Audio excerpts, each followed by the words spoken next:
Hi, my name is Jacob Dodd. I am a senior at the University of Mount Union.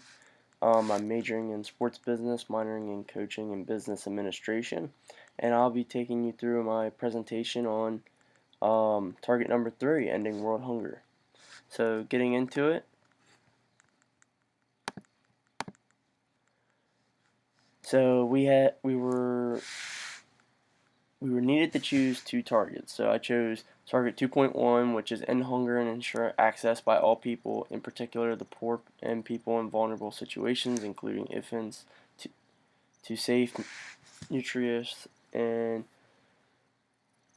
um, significant food all year round. And then I also chose target 2.3, which is double the agriculture productivity and incomes in small scale food producers, in particular women, indigenous people, family farmers, and such, etc.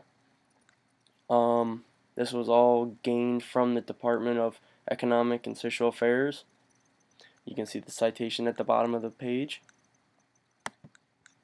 So, getting into more of the first target, which is the one I mainly base this whole presentation on. Target 2.1, which is end hunger and ensure assessed by all people, in particular the poor and people in vulnerable situations, more like low-income countries such like Ethiopia, Bangladesh, Afghanistan, such. Goals of this target: prevalence of undernourishment and prevalence of moderate or severe food insecurity in the population based on food insecurity experience scale.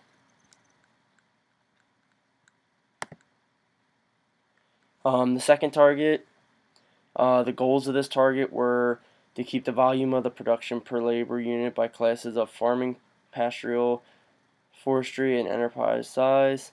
Then also the average income of small-scale food producers by sex and individual status.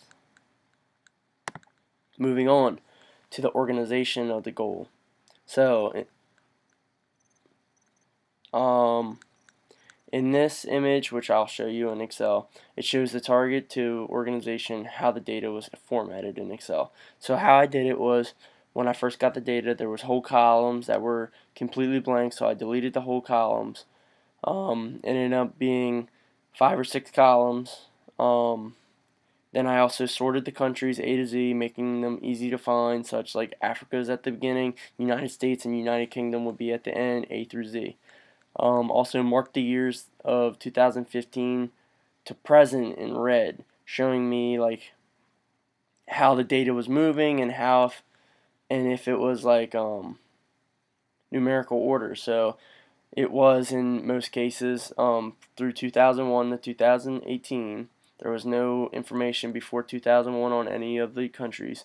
Then I also used the conditional formatting for the marked years and broke down the data into what was important.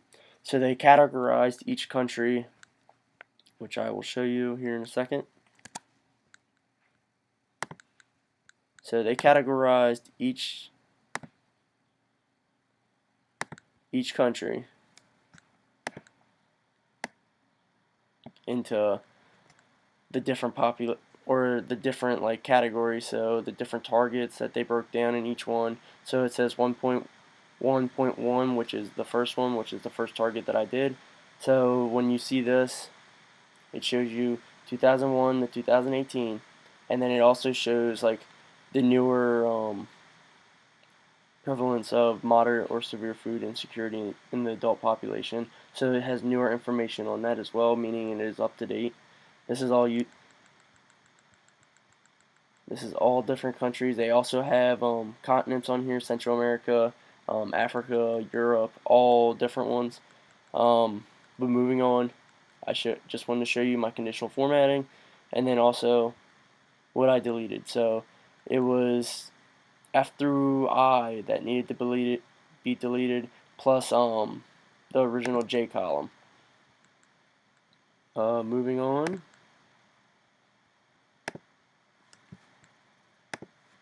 The what ifs. So I picked one what if question. What if the countries are having trouble feeding their residents, not able to have a strong agriculture and low domestic products? Meaning, what if it is a low-income country? What if they're not able to feed their youth, not able to, they are producing plenty of kids and they have a high population rate and everything like that, but their agriculture is not strong. They don't have anything going for them.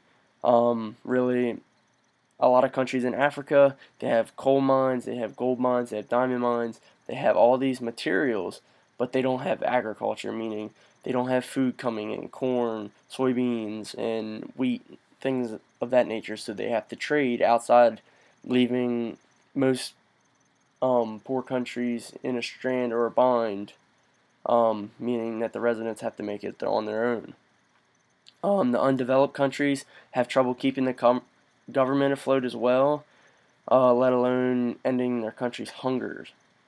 Meaning, like, there's a couple countries in Africa that have dictators that are, or overlords that are pushing over them, and they're having the government army fight the overlord or dictator most of the time. So how are they supposed to be ending their country's hunger when they're fighting for power? My question is, why has the number decreased for undernourished people in almost all countries?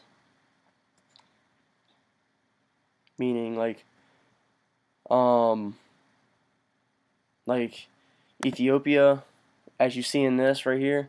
I just wanted to show you my conditional formatting on here, meaning the 2018 to 2016 was my above 2015. But as I stated in the what if question, or the question in the last slide, the number of undernourished people has decreased since 2001 in Ethiopia, which it has in most countries, meaning we must have better agriculture now. We're actually trading with other countries and such. But the past 3 years in Ethiopia, at 2016 it was at 21.3, and then it shot up in by 0.2% to 2018. So breaking down like Ethiopia's undernourished people by the millions, this line graph displays from 2001 to 2018 the decrease that Ethiopia has shown.